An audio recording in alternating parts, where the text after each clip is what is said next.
प्रभु यीशु मसीह के सामर्थी नाम में हम मांगते हैं। सब लोग नोट करेंगे वचनों को।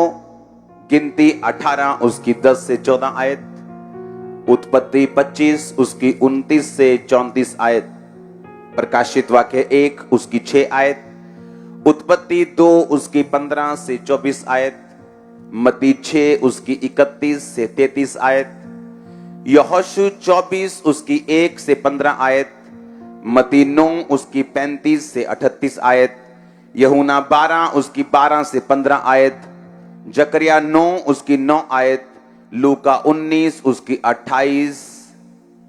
24 से 28 आयत। सब बोलेंगे आमीन। मैं आज पढ़ूंगा आप लोगों के लिए, बाकी आपने पढ़ा हुआ है उसको पिछले थर्सडे संडे भी, आज सुबह भी। अपनी स्क्रीन पे देखेंगे यहोशू 24 उसकी 1 से 15 आयत। अपने पड़ोसी को बोलो ध्यान से सुन।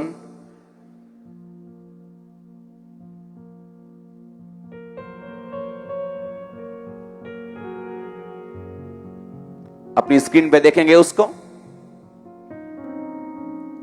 सबको दिख रहा है स्क्रीन पर। फिर यहोशू ने इज़राइल के सब गोत्रों को शकेम में इकट्ठा किया और इज़राइल के वृद्ध लोग और मुख्य पुरुषों और न्यायियों और सरदारों को बुलाया और वो परमेश्वर के सामने हाजिर हुए।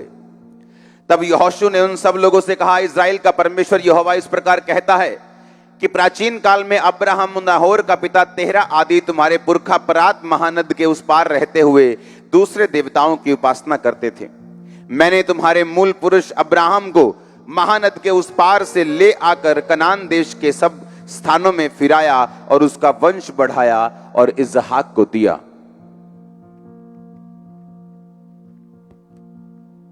फिर मैंने इसहाक को याकूब और एसाव दिया। फिर मैंने उनको सैर नामक पहाड़ी देश दिया और वह उसका अधिकारी होकर याकूब बेटों और पोतों समेत वो मिस्र को गया। फिर मैंने मूसा और हारून को भेजकर उन सब कामों के द्वारा जो मैंने मिस्र में किए थे उस देश को मारा और उसके बाद तुमको निकाल लाया। और मैंने तुम्हारे पुरखाओं को मिस्र में से निकालकर तुम्हें समुद्र के पास पहुंचाया और मिस्रियों ने रथ और सवारों को संग लेकर लाल समुद्र तक तुम्हारा पीछा किया। जब तुमने यहोवा की दुहाई दी तब उसने तुम्हें तुम्हारे और मिस्रियों के बीच में अंधियारा कर दिया और उन पर समुद्र को बहाकर उनको डुबो दिया। और जो कुछ मैंने मिस्र में किया तुम लोगों ने अपनी आंखों से देखा और फिर तुम बहुत दिन तक जंगल में रहे। तब मैं तुमको उन अमोरियों के देश में ले आया जो यरदन के उस पार बसे थे। वे तुमसे लड़े और मैंने उन्हें तुम्हारे वश में कर दिया और तुम उनके देश के अधिकारी हो गए और मैंने उनका तुम्हारे सामने से नाश कर डाला। मैंने उनका तुम्हारे सामने से सत्यानाश कर डाला। फिर मोआब के राजा सिप्पोर का पुत्र बालाक उठकर इज़राइल में लड़ा और तुम्हें शाप देने के लिए बोर के पुत्र बिलाम को बुलवा भेजा, परंतु मैंने बिलाम की नहीं सुनी। वह तुमको आशीष ही आशीष देता गया। इस प्रकार मैंने तुमको उनके हाथ से बचाया। तब तुम यरदन पार होकर यरीहो के पास आए और तुम यरीहो के लोग एमोरी, परिज्जी, कनानी, हित्ती, गर्गिशी, हिब्बी, यबूसी तुमसे लड़े। तब मैंने उनको भी तुम्हारे वश में कर दिया और मैंने तुम्हारे आगे बर्रों को भेजा। उन्होंने अमोरियों के दोनों राजाओं को तुम्हारे सामने से भगा दिया और देखो ये तुम्हारी तलवार या धनुष का काम नहीं हुआ। फिर मैंने तुम्हें ऐसा देश दिया जिसके लिए तुमने परिश्रम मेहनत ना की थी, ऐसे नगर दिए जिसको तुमने ना बसाया था और तुम उनमें बसे हो, और जिस दाख और जैतून के बगीचों के फल तुम खाते हो तुमने उन्हें नहीं लगाया था। इसलिए अब यहोवा का भय मानकर उसकी सेवा खराई और सच्चाई से करो, और जिन देवताओं की सेवा तुम्हारे पुरखा महानद के उस पार और मिस्र में करते थे, उन्हें दूर कर कर यहोवा की सेवा करो। यदि यहोवा की सेवा करना तुम्हें बुरी लगे तो आज चुन लो तुम किसकी सेवा करोगे, चाहे उन देवताओं की जिसकी सेवा तुम्हारे पुरखा महानद के उस पार मिस्री लोग करते थे, चाहे अमोरियों के देवताओं की जिनके देश में तुम रहते हो, परंतु मैं तो अपने घराने समेत यहोवा की सेवा नित्य करूंगा। मत्ती 9 उसकी 35 से 38 आयत। यीशु सब नगरों और गांवों में फिरता रहा, उनके आराधनालयों में उपदेश करता, राज्य का सुसमाचार प्रचार करता, हर प्रकार की बीमारी और दुर्बलता को दूर करता रहा। जब उसने भीड़ को देखा तो उसको लोगों पर तरस आया, क्योंकि वे उन भेड़ों के समान जिनका कोई रखवाला ना हो व्याकुल और भटके हुए से थे।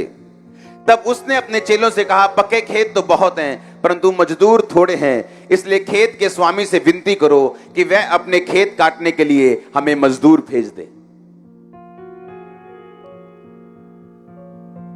हालेलुया।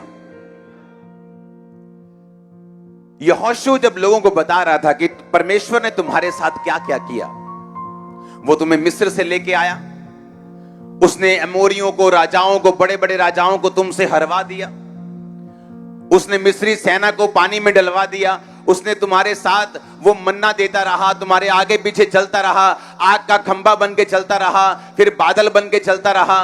परमेश्वर तुम्हारे साथ रहा, उसने तुम्हें मरने नहीं दिया, तुम्हें दुश्मनों के हाथ में नहीं जाने दिया। उसने तुम्हें वो सारे देश दिए जो परमेश्वर ने तुमसे वायदा किया था, वो दाख दी, वो अंगूरों के बाग दिए, वो जैतूनों के बाग दिए जो तुमने नहीं लगाए थे, वो नगर दिए जो तुमने नहीं बसाए थे।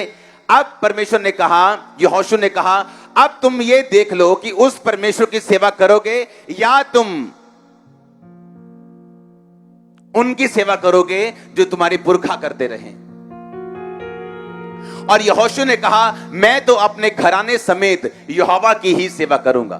आमीन। अब यहोशू ले हैंड करता था क्या? क्या वो हीलिंग करता था?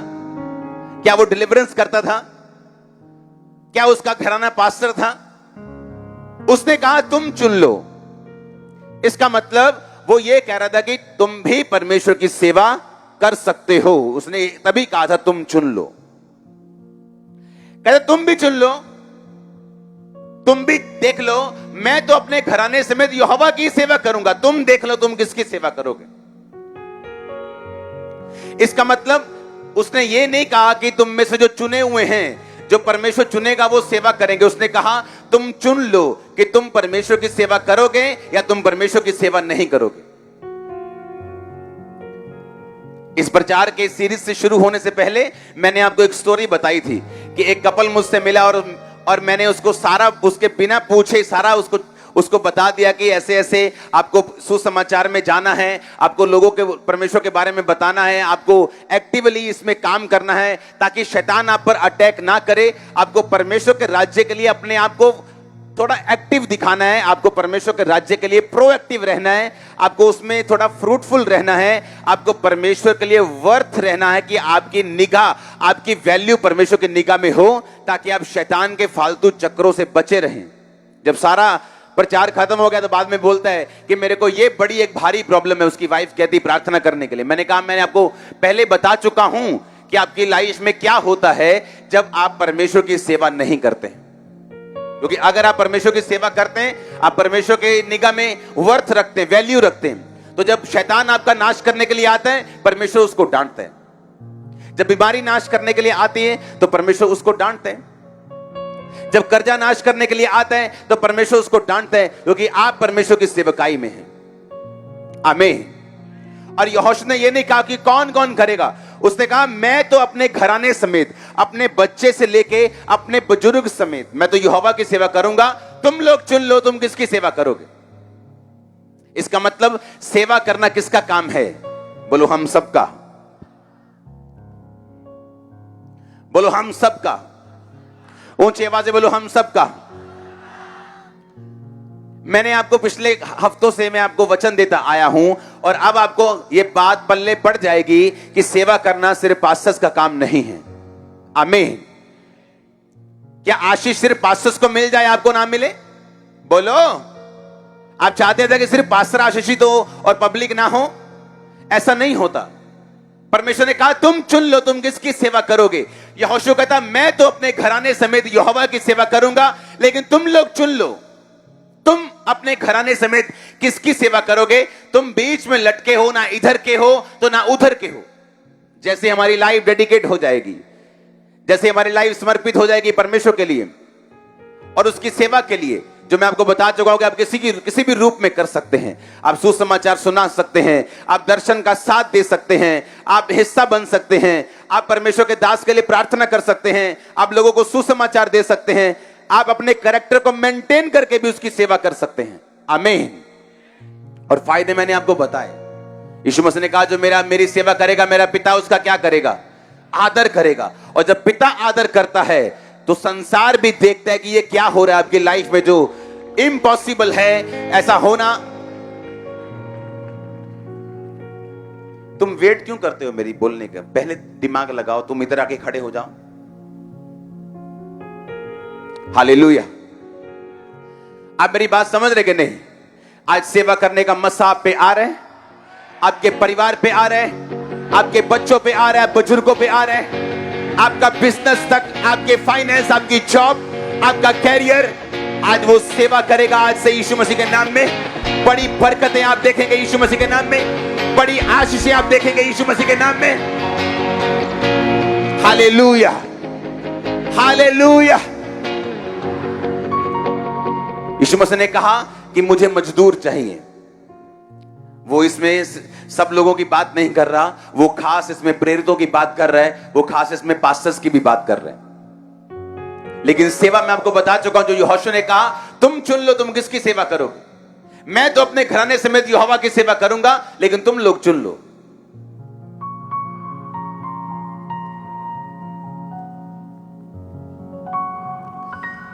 जब मैं घूमने गया हिमाचल में,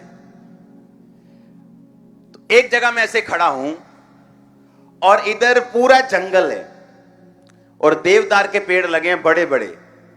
एक एक पेड़ 50-50 लाख का है, 40-40 लाख का। एक पेड़ देवदार का इतना महंगा होता है जो फुल ग्रो कर जाता है। दूसरी तरफ वही पहाड़ में देख रहा हूं, बिल्कुल खाली, बिल्कुल बंजर। मुझे लगा कुदरत है, कहीं पेड़ हैं कहीं नहीं।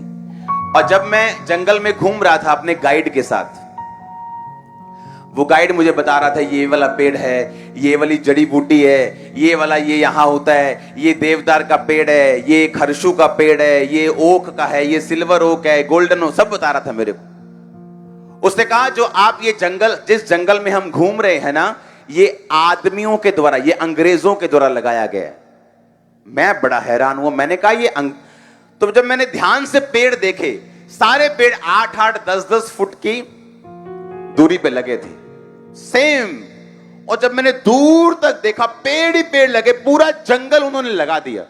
और दूसरी तरफ देखा, बिल्कुल खाली, बिल्कुल बंजर, बिल्कुल कुछ नहीं, एक पेड़ तक नहीं वहां पे। आप मेरी बात समझ रहे कि नहीं? एक इंसान का डिसीजन मायने रखता है। आज आप क्या लेते हो, आपका फ्यूचर, आपका परिवार, आपका आने वाली जनरेशन, उसके लिए क्या बंजर छोड़ के जाना चाहते हो, कि आज कुछ ऐसा करना चाहते हो कि वो आपको दुआएं दे, आपका नाम ले लेके आपको ब्लेस करे। क्या करना चाहते हो? बोलो क्या करना चाहते हो? वो जंगल मैन मेड था वो जो मैंने देखा, और 1835 में लगाया था। कितने साल हो गए? तकरीबन 200 साल। तो जो पेड़ मैं आपको दिखा रहा था वो 200 साल पुराने थे। बड़े बड़े पेड़ 200 साल पुराने थे। कई उसमें पेड़ ऐसे भी थे जो मैंने देखे जो 500 साल पुराने भी थे, जो पहले से लगे हुए, 1000 साल पुराने भी हैं वहां पेड़। तो उन पेड़ों के नीचे आप छाए ले रहे थे, आप एंजॉय कर रहे थे, और दूसरी जगह बंजर जमीन भी थी। आप फैसला करो आपने क्या करना है। आमीन। आप फैसला करो, आप फैसला करो आपने सेवा करनी और खुद मेहनत करनी है, ताकि जब आने वाली जनरेशन देखे तो वो उसका एंजॉय कर सके। हम जो मेहनत कर रहे हैं, आप जो यहां पे मौजूद हैं, ये भी किसी की प्रार्थनाओं का, किसी के काम का नतीजा है। हां, लोग क्रिटिसाइज करते हैं मिशंस को कि नहीं नहीं ये मिशन ऐसे ही होते हैं, और नहीं नहीं ये आत्मिक नहीं है। कई बार परमेश्वर उन मिशंस को यूज करता है एंट्री करने के लिए। कभी किसी को क्रिटिसाइज मत करो। अगर आप यूनिवर्सिटी में हैं तो स्कूल की वैल्यू है, चाहे वो नर्सरी हो, चाहे वो एलकेजी हो, यूकेजी हो। उसमें आए तो तभी आप कॉलेज में गए, कॉलेज गए तो यूनिवर्सिटी में गए। आमीन। परमेश्वर ने मिशंस को यूज किया एंट्री करने के लिए, चाहे वो आत्मिक है, कम है, वो बात की बात है। टीचिंग स्ट्रांग नहीं है, वो बात की बात है। लेकिन जब एंट्री हो गई, परमेश्वर ने स्ट्रांग लोगों को भेजा। इसलिए मैं ये बात बोलता हूं कि खामरा चर्च किसी भी मिशन की नहीं, हम सब मिशनों का आदर करते हैं, उनसे प्यार करते हैं, उनको स्वीकार करते हैं। हम सब की वैल्यू समझते हैं कि हर बंदे ने अपनी अपनी जगह पे काम किया है। आमीन। हमारी टीचिंग अलग है, हमारी डॉक्ट्रिन अलग है। हम थोड़ा मीट खाने में विश्वास करते हैं, आत्मिक। आमीन। स्ट्रांग करने में विश्वास करते हैं, स्ट्रांग प्रार्थनाओं में विश्वास करते हैं। 1 घंटे में तो हमारे इंजन गर्म होते हैं। हाँ, तो 1 घंटे में तो कईयों की मीटिंग खत्म हो जाती है। यहां तो इंजन गर्म होते हैं 1 घंटे में, बड़े बड़े। हालेलुया। अब आपने डिसाइड करना है। परमेश्वर की इच्छा है आप सेवा करें। उसने कहा जो कोई मेरी सेवा करेगा, मेरा पिता उसका आदर करेगा। यहोशू ने कहा मैं चुन लो, तुम चुन लो कि तुम किसकी सेवा करोगे। मैं तो अपने घराने समेत यहोवा की सेवा करूंगा। सेवा करने का मसाज सिरों पे आए, आपके सिरों पे, आपके हाथों पे आए, आपके बॉडी के ऊपर उतर जाए, स्पिरिट में एंटर हो जाए। सेवा करने का मसा आज आत्मा का अभिषेक आपकी लाइफ पे उतरे यीशु मसीह के नाम में। यूके चर्च पे उतरे, ब्रांचेस पे उतरे यीशु मसीह के सामर्थ्य नाम में। बहुत से लोग पवित्र आत्मा से भरपूर और सेवा करें। बहुत से लोग पवित्र आत्मा से भरपूर और सेवा करें। आपके बच्चे सेवा करें, आपके बुजुर्ग सेवा करें, आपके लोग सेवा करें, आपकी चर्च सेवा करें, कलीसियाएं सेवा करें। यीशु मसीह के नाम में आमीन। ऊंचा तो यह आशीष आपकी church. Hallelujah, hallelujah, hallelujah, hallelujah, hallelujah. आमीन, आमीन। तैयार है सेवा करने के लिए? तैयार है परमेश्वर के पीछे चलने के लिए? जो मैंने आपको वचन दिए उन्हें सुनो ध्यान से, उन्हें पढ़ो घर जाके, उन्हें घर जाके पढ़ो, उनकी स्टडी करो। आपको मालूम होगा जो सेवा करने वाले लोग हैं वो ज्यादा प्रोटेक्टेड हैं, ज्यादा सुरक्षित हैं, ज्यादा आशीषित हैं। उनकी प्रार्थना जल्दी कबूल होती है। सब चेले एक समान नहीं, पता है कि नहीं? सबसे परमेश्वर एक जैसा प्यार नहीं करता। आपको गलत फहमी है। सभी एक समान है। रब कहता पक्षपात नहीं करता। हां, वो पक्षपात नहीं करता, पक्षपात नहीं करता, पर जितना आप बोएंगे उतना आप। यीशु मसीह ने कहा वो चेला जो यीशु की छाती की ओर झुका रहता था, जिससे यीशु अधिक प्यार करता था, जिससे यीशु अधिक प्यार करता था। वो सबसे एक समान प्यार नहीं करता। वो आपका हार्ट देखता है कैसा है। बाइबल कहती, पौलुस ने कहा सबसे ज्यादा कलीसियाएं मैंने स्थापित की, सबसे अधिक गैर भाषा में मैं बोलता हूं, सबसे अधिक मेहनत मैंने की। उसने कहा मैंने इतनी मेहनत की है कि कुछ इलाकों में लोग नहीं बचे जिन्होंने सुसमाचार नहीं सुना, सारे लोगों ने सुसमाचार सुन लिया। इतनी मेहनत की उसने। उसने कहा सबसे ज्यादा कलीसियाएं मैंने स्थापित की हैं। आप जितना बोएंगे उतना काटेंगे। परमेश्वर एक सा है, आप उससे क्या लेना चाहते हैं? कुछ लोगों के लिए चंगाई अच्छी बात नहीं, वो बीमार रहते हैं। कुछ लोगों के लिए अमीरी अच्छी बात नहीं, वो गरीब रहते हैं। अगर आप परमेश्वर में गरीबी में खुश हैं तो परमेश्वर भी खुश है। आप बीमारी में खुश है तो वो भी खुश है। आप उसको जैसा समझते हैं वो आपके लिए वैसा ही है। आप बोलेंगे परमेश्वर तू कठोर है तो वो कठोर है। आप बोलेंगे तू दयावान है, तू दया का सागर है, तू क्षमा खान है, तू बोलेगा हां मैं हूं। 5 के साथ 5, 2 के साथ 2 तोड़े और एक वाले ने क्या किया? मिट्टी में दबा दिया। जब परमेश्वर ने हिसाब मांगा कि तूने 5 सिक्के लिए थे, क्या दिया मेरे को? उसने कहा प्रभु मैंने 5 के साथ 5 और कमाए। उसने कहा जा अपने स्वामी के आनंद में सहभागी हो, मैं तुझे बहुत वस्तुओं का अधिकारी बनाऊंगा। 2 वाले ने कहा तूने क्या किया? 2 वाले ने कहा मैंने 2 और कमाए। परमेश्वर ने कहा जा अपने स्वामी के आनंद में सहभागी हो, मैं तुझे बहुत वस्तुओं का अधिकारी बनाऊंगा। 1 वाला आया, कहता परमेश्वर मुझे लगा तू बहुत कठोर है, मैंने 1 सिक्का मिट्टी में छुपो दिया कि तब तू आए तो मैं निकाल के तुझे दे दूं, मैंने रिस्क नहीं लिया। परमेश्वर ने कहा तूने अपना टैलेंट मिट्टी में दबा दिया, अब स्लो करो इसको, अब क्या? परमेश्वर ने कहा अब तू वहां जाएगा जहां रोना और दांतों का पीसना हो। कहां पे? कहां पे? नरक में।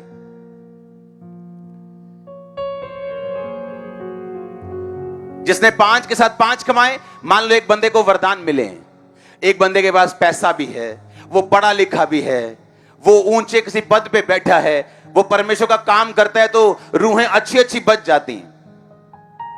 एक बंदा ठीक ठीक है, मीडियम क्लास है और वो भी काम करता है परमेश्वर का, और एक बंदा बैठा है गरीब, वो सोचता है यार मैं की काम करना है प्रभु, ये पास्टर के पास तो हीलिंग का भी वरदान है, इसके पास तो प्रोफेसी का भी वरदान है, इसके पास तो गैदरिंग का भी वरदान है, अब मेरे पास तो कुछ नहीं, मैं तो सिर्फ प्रीच करता हूं थोड़ा सा। उसने मिट्टी में छुपा दिया। मिट्टी क्या है?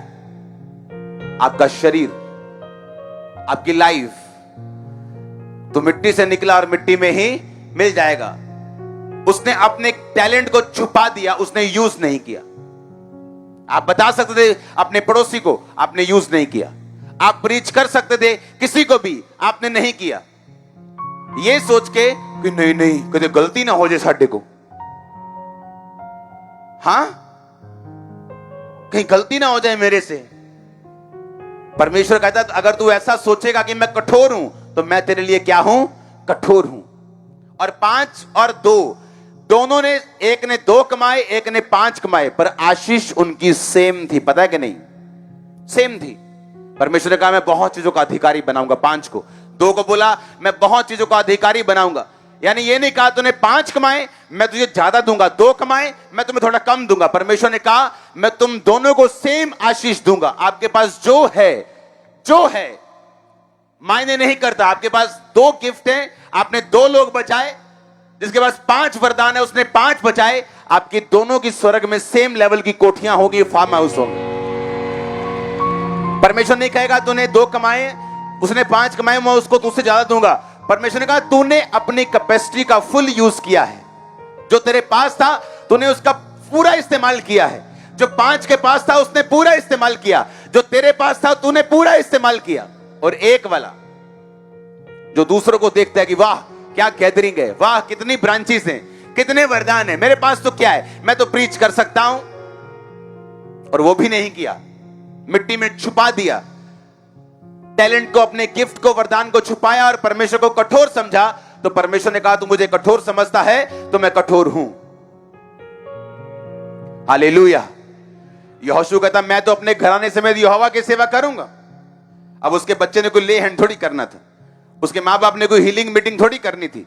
यहोवा की सेवा करने का मतलब अपने कैरेक्टर को बाइबल के अनुसार चलाना, अपने चरित्र को उसके अनुसार ढालना, लोगों से परमेश्वर की बात करना, लोगों को परमेश्वर के बारे में बताना, दुखियों को छुड़ाना, बीमारों से बात करना, गरीबों से बात करना, उनके श्रापों से मुक्त होने के लिए उनके लिए प्रार्थना करना, अपने अगुए का साथ देना, अपनी चर्च में बोना, उनके लिए प्रार्थना करना, उनके लिए फास्टिंग करना। लाइफ सेम नहीं होगी यीशु मसीह के नाम में, लाइफ सेम नहीं रहेगी। मैं आमीन ऊंचा चाहता हूं, आमीन ऊंचा। Hallelujah, hallelujah. और एक्साइटेड बंदे चाहिए परमेश्वर को। कैसे चाहिए? वो रोंदू नहीं चाहिए।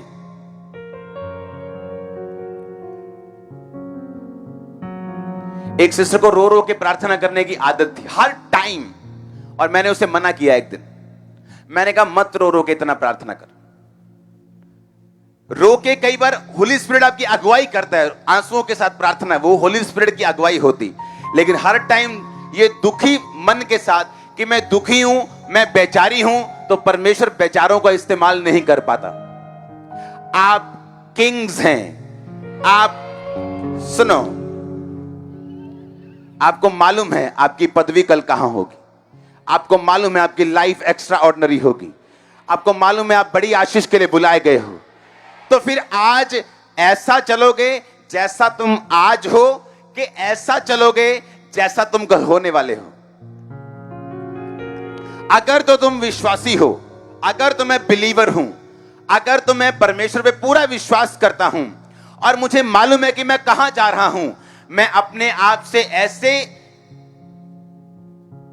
करूंगा बात और अपने आप को वैसा देखूंगा जैसा मैं कल होने वाला हूं।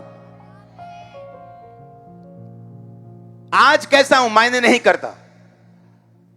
आप एक ऐसी कोठी हैं, एक ऐसा फार्म हाउस है जो बन रहा है।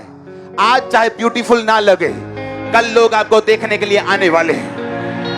ये मैं किसी से बात कर रहा हूं, पवित्र आत्मा किसी से बात कर रहे हैं, होली स्पिरिट किसी से बात कर रहा है। मैंने कहा अब एक ऐसा घर, ऐसा फार्म हाउस है जो आज बन रहा है, कल तुम्हें लोग देखने के लिए आने वाले हैं।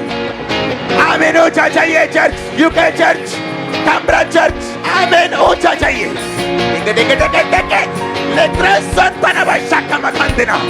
आमीन, हालेलुया, हालेलुया, हालेलुया, आमीन। आप मेरी बात को समझ रहे कि नहीं? आप एक ऐसा घर है जो आज, जब घर जितना मर्जी बड़ा हो, घर जितना मर्जी सुंदर बन रहा हो, लेकिन जब वो बन रहा होता है, ईंटों का ढेर लगता है, छींकें आती हैं, ईंची आछी ऊंची मिट्टी, धुआं, हाँ, अच्छा नहीं लगता। क्या हो रहा है? मिट्टी मिट्टी, हर तरफ मिट्टी। मुझे एक्सपीरियंस है बहुत कंस्ट्रक्शन का, लेकिन जब वो बन जाता है, लोग देखने आते हैं ये क्या हो रहा है, कैसा हो रहा है। अपने आप को ऐसा ट्रीट करो कि आप जैसा कल होने वाले हैं। अगर आपने बिलीव कर लिया है यीशु मसीह के ऊपर, आप सेवा करेंगे अपने चरित्र से, अपने कैरेक्टर से, अपनी लाइफ से, अपने पैसों से, अपने गिफ्ट से, अपने वरदानों से, तो आप इमेजिन करो कल एक बेस्ट लाइफ आपका वेट कर रही, हाथ फैला के बेस्ट लाइफ वेट कर रही। मैंने लोगों को भीख मांगते देखा है, पता है किस चीज की? प्यार की भीख। अपनी मां से, अपने बच्चों से, बेटा बेटा भीख मांगते हैं, प्यार की भीख। अपने पति से, अपनी पत्नी से। आपका पहला प्यार जिस दिन यीशु मसीह हो गया, ओ दुनिया आपकी फैन होने वाली है। हालेलुया। मैं भीख मांगने पर विश्वास नहीं करता हूं, आपका हक है ये। लोग आपसे लव करें, आपका हक है। आप बॉर्न विनर हैं, बॉर्न विनर, बॉर्न ब्लेस्ड हैं आप बॉर्न सक्सेसफुल हैं यीशु मसीह के नाम। कौन सा बॉर्न? वो नहीं जब आपके माता पिता ने आपको जन्म दिया था, जब यीशु मसीह ने आपको जन्म दिया, जिस दिन आपने बैप्टिस्मा लिया, बैप्टिज्म लिया, जिस दिन आपने यीशु मसीह को ग्रहण किया, जिस दिन आपने तौबा की और बैप्टिस्मा लिया, उस समय आपका जन्म हुआ। आमीन। मैंने देखा लोगों को भीख मांगते अपने परिवार वालों से, बेटा मेरे पास 2 मिनट बैठा कर। मेरा बेटा मुझे पूछता नहीं, मेरी बेटी मुझे पूछती नहीं, मेरा हस्बैंड मुझसे प्यार नहीं करता। जिस दिन आप यीशु मसीह को पहला स्थान देंगे, जिस दिन आप यीशु मसीह की सेवा करेंगे, उसने कहा जो अन्य जातियां चाहती हैं और पाती नहीं, वो तेरे पीछे पीछे आएंगी। अन्य जातियां मांगती हैं पर पाती नहीं, लेकिन मुझे पता है तुझे इन वस्तुओं की जरूरत है। Hallelujah, hallelujah. आपको मालूम होगा आप वैल्यूएबल हैं। जब आप सेवा करना शुरू करेंगे, अपने कैरेक्टर से, चरित्र को मेंटेन करेंगे, लोगों को बताएंगे, अपने फ्रेंड सर्कल में बताएंगे, अपने रिश्तेदारों को बताएंगे और उसे मेंटेन रखेंगे, आपको मालूम हो जाएगा एक दिन कि आप वैल्यू रखते हैं। परमेश्वर आपकी वैल्यू रखता है। आपके भाइयों के मध्य में उसने कहा, मेरे भाइयों के मध्य में उसने मेरा अभिषेक किया, उसने मुझे साथियों से बढ़कर हर्ष रूपी तेल के साथ अभिषिक्त किया। आप अपनी सहेलियों से ज्यादा अभिषिक्त होने वाली है, ब्लेस्ड होने वाली। आप अपने दोस्तों से ज्यादा आशीषित होने वाले और ब्लेस्ड होने वाले। क्योंकि आपने परमेश्वर की सेवा को चुना है। आमीन। ऊंचा ये आशीष आपकी है। आमीन। ऊंचा ये आशीष आपके परिवार की है। आमीन। ऊंचा तो ये मसा आप लोगों का है यीशु मसीह के नाम में। Hallelujah, hallelujah. अपनी वैल्यू बनाना चाहते हो ना, तो बातों से नहीं बनेगी, एटीट्यूड से भी नहीं बनेगी, नखरे दिखाने से नहीं बनेगी, कुछ भी कर ले हम नहीं बनेगी। जिस दिन हमने अपना हार्ट प्रभु को दे दिया, हमारा पहला प्यार यीशु मसीह बन गया,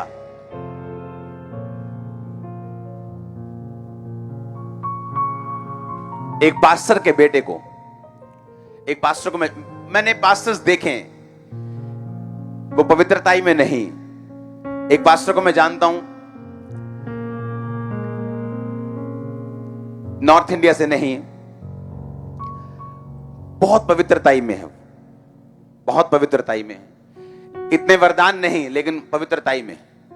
उसके बेटे को किसी ने पूछा कि तुम जवान हो गए हो, तुम्हारी कितनी गर्लफ्रेंड्स हैं? उसने कहा नहीं, मेरी नहीं है, हम इस बात में बिलीव नहीं करते, हम पवित्रताई में रहना विश्वास करते हैं कि प्रभु ने हमें बढ़ाया है तो हम उसकी कदर करेंगे।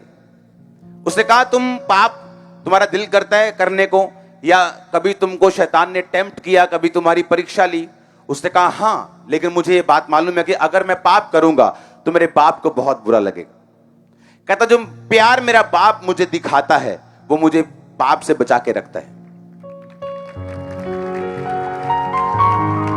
और जब आप यीशु मसीह से प्यार करने लगेंगे तब आपको मालूम होगा कि इस समय मुझे कोई देख नहीं रहा, मैं अकेला हूं, मैं अकेली हूं, कोई मुझे परख नहीं सकता, पहचान नहीं सकता। लेकिन अगर आपने यीशु मसीह को धंधा नहीं बनाया हुआ और आप सच में उससे प्यार करते हैं, आप पवित्रताई में जी सकेंगे। और मैंने देखा है, गिफ्टेड लोगों को मरते हुए देखा है, उजड़ते हुए देखा है, खराब होते हुए देखा है, क्योंकि पावर ले ली पर कैरेक्टर अच्छा नहीं। अफ्रीका में लोगों ने अपने नाम के आगे प्रॉफिट लगाना बंद कर दिया। कहते प्रॉफिट को इतनी गाली वाला नाम हो गया है, उनको वो प्रॉफिट नहीं प्रॉफिट लगते हैं। प्रॉफिट, ये वाला प्रॉफिट नहीं है, वो नबी नहीं लगते, प्रॉफिट वाला प्रॉफिट लगते हैं। हर चीज बिकती है चर्च में। उन्होंने अपने नाम के आगे पास्टर लगाना शुरू कर दिया अफ्रीका में। कहते हम नहीं लगाएंगे ये नाम। अब्यूज कर दिया लोगों ने इसको, गाली दे दी, इतना खराब कर दिया नाम को। हम पे जिम्मेवारी है कि हम परमेश्वर के नाम को खराब ना होने दें। ऐसा जिए कि लोग आपको फॉलो कर सके, आप एक रोल मॉडल हो। आपके परिवार की, आपकी छोटी बहन के लिए आप एक रोल मॉडल हो। आपकी कजन्स के लिए, आपकी बहनों के लिए, आपके परिवारों के लिए आप एक रोल मॉडल हो। आप परमेश्वर की जिम्मेवारी लेकर तो देखो, आप प्रभु के लिए खड़े होकर तो देखो। जब परमेश्वर देखता है कि ये मेरे लिए खड़ा है, ये जिम्मेवारी मेरी ले रहा है, तो वो भी आपकी जिम्मेवारी लेते हैं, वो भी आपको फेवर देते हैं, वो भी आपको ब्लेस करते हैं। आमीन। आप तैयार हैं? क्योंकि सेवा सिर्फ पास्टर्स के लिए नहीं। मैंने आपको अभी तक जितने सरमन दिए हैं इसके लिए मैंने आपको प्रूफ कर दिए कि सेवा से बेस्ट चीजें आती हैं, परिवार बेस्ट होता है, लाइफ बेस्ट होती है। और सेवा कौन कर सकता है? उसने तुमको राजा और पढ़ेंगे ये प्रकाशित वाक्य 1 उसकी 6 आयत को अगर स्क्रीन पे है तो जल्दी से दिखाना। उसने हमें एक राजा और अपने परमेश्वर के लिए एक याजक भी बना दिया। आमीन। क्या बना दिया? राजा, और उसी की महिमा और पराक्रम युगानुयुग रहे। सब चर्च बोलेगी आमीन, कलीसिया बोलेगी, सब यूके की आमीन। हालेलुया। तुम क्या हो? एक। तुम क्या हो? एक। याजक क्या हो? एक। राजा क्या हो? एक। याजक। आमीन। तो तुम याजक हो। अब हारून के बेटे नहीं, अब लेवी गोत्र नहीं, अब तुम एक याजक हो।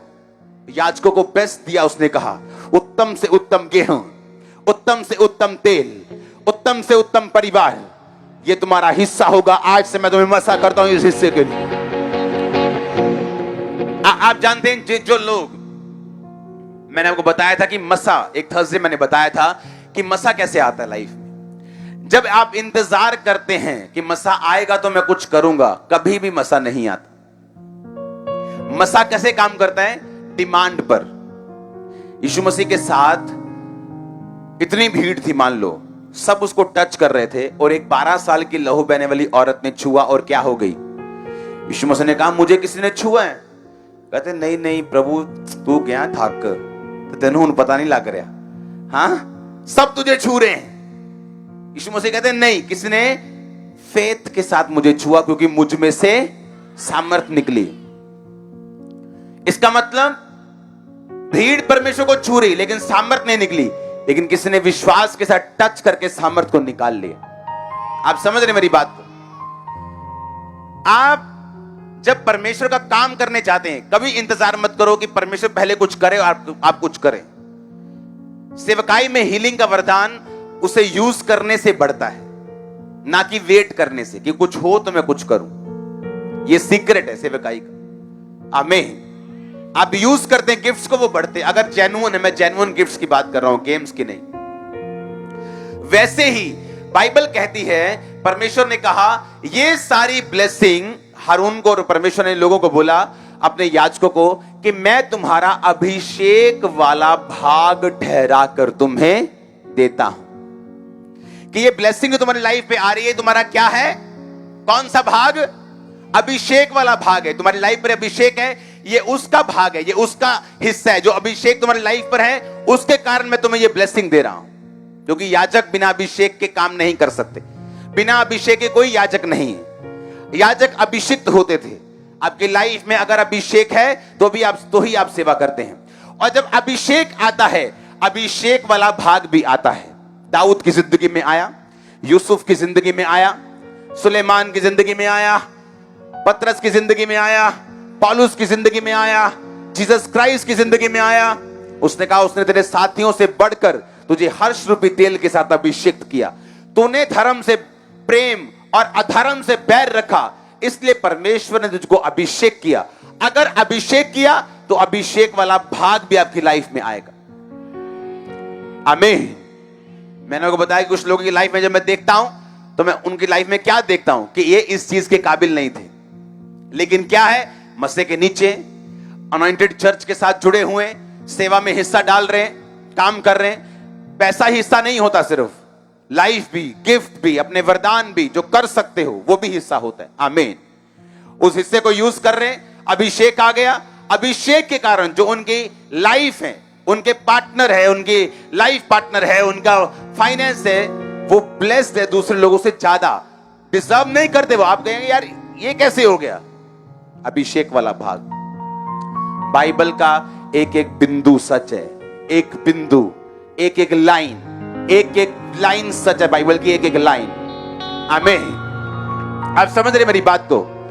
आमीन। शैतान क्या चाहता है? आपको व्यभिचार में गिराना, पाप में गिराना, ताकि आपके अंदर अभिषेक ना हो। अभिषेक नहीं होगा, अभिषेक वाला भाग नहीं होगा। अभिषेक नहीं होगा, सेवा नहीं कर पाएंगे। सेवा नहीं करेंगे तो कुछ नहीं होगा। तुम चुन लो, मैं तो अपने घराने समेत यहोवा की सेवा करूंगा। आप भी करेंगे। आप पे मसीह आप करेंगे। आप नए नियम के विश्वासी आप करेंगे। आप नए नियम के विश्वासी, मैंने कहा, आप करेंगे यीशु मसीह के सामर्थ्य नाम में। Hallelujah, hallelujah, hallelujah. आमीन, आमीन, हालेलुया। तैयार हैं ले हैंड के लिए? तैयार अभिषेक को ग्रहण करने के लिए? हालेलुया। अपने हाथों को उठाओ। सब जन खड़े हो जाओ।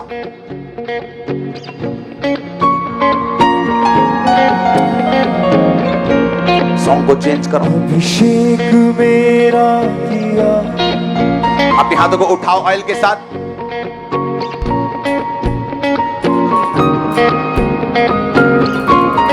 मेरा रुमाल।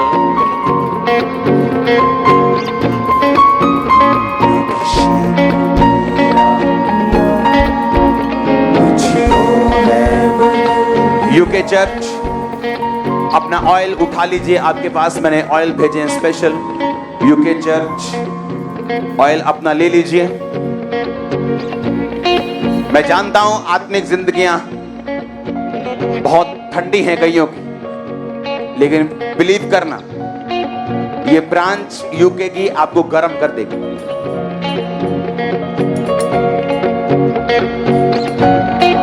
और प्रभु मुझे बता रहा है बहुत से लोग जब ब्रांच का हिस्सा बनेंगे वो स्पेशल खामरा में चर्च अटेंड करने आया करेंगे। एवरी मंथ, हर 2 महीने में एक बार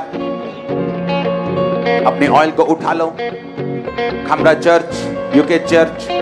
और अगली मीटिंग संडे की शाम की गुरदासपुर चर्च भी हमारे साथ होगी शाम के टाइम। उठाओ अपने हाथों को, खुदाबंद तेरा मसा इस ऑयल पे आए। ये ऑयल नहीं, ये खुदाबंद तेरी आग हो, और जब ये आग इन पे आए ये सेवा कर सके, इनकी जिंदगियों से पाप खत्म हो, संघर्ष खत्म हो, ये तेरे नाम में बड़े कार्य कर सके यीशु मसीह के नाम में। यूके चर्च हमारे साथ है स्क्रीन पर। खुदाबंद का आत्मा आपको टच करे, आपको सेम न रहने दे। मैं देख रहा हूं जब ये ऑयल यूके चर्च लगाएगी, मैं देख रहा हूं दुष्ट आत्माओं से आजादी, मैं देख रहा हूं जादू और टोनों से आजादी। कुछ लोगों को लगता है कि यूके जो फॉरेन कंट्रीज है वहां जादू टोना नहीं होता होगा वहां पे विचक्राफ्ट नहीं होता। आपको हैरानी होगी वहां कितना होता है, आप सोच भी नहीं सकते, आपको हैरानी होगी। मैं आपको बता रहा हूं, पवित्र आत्मा मुझे कह रहे हैं आने वाले समय में अपने हाथों को उठाओ। जो किसान होंगे, जो किसान होंगे उनकी हालत अच्छी होने वाली है, ये प्रभु ने मुझे बताया। और ये फेसबुक वाला प्रोफेसी नहीं है, और इसे डिलीट भी नहीं करना पड़ेगा, क्योंकि आने वाले समय में जो किसान होंगे परमेश्वर उन्हें बुद्धि देने वाला है, और वो बहुत सी कंपनीज के साथ, बहुत से लोगों के साथ, बहुत से फॉरेनर्स के साथ, बहुत से अफ्रीकन्स के साथ जुड़ेंगे, और अब उनकी हालत अच्छी होगी, उनकी हालत अच्छी होगी। सबकी नहीं, लेकिन बहुत बहुत बड़ी गिनती में, बहुत बड़ी गिनती में, बहुत बड़ी गिनती में आप एक ब्लेसिंग का कारण होंगे चर्च।